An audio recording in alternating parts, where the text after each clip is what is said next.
Mag-ingat po mga kaakibat, naglabas sa mabalang Department of Social Welfare and Development o DSWD laban sa kumakalat na peking online application para sa fuel subsidy. Ayon sa ahensya, hindi totoo ang mga text message at mga link na nag-aalok ng cash aid gamit ang pangalan ng DSWD. May mga individual na sinasamantala ang pamimigay ng ayuda sa mga driver ng PUVs para makakuha ng personal impormasyon ng mga mabibiktima. Binigyan din po ng ahensya na wala silang ipinapadalang anumang online application o link para sa pinansyal na tulong.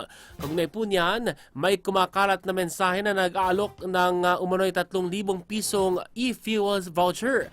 Palala po ng ahensya, ang pamimigay ng cash assistance ay isinasagawa lamang personal at base sa lisahang bineberipika ng mga LGU, LTFRB at mga transport network companies. Pinayuhan din po ang publiko na huwag mag-click ng mga kahinahinalang link at huwag magbahagi ng personal na impormasyon para maiwasan ang panloloko.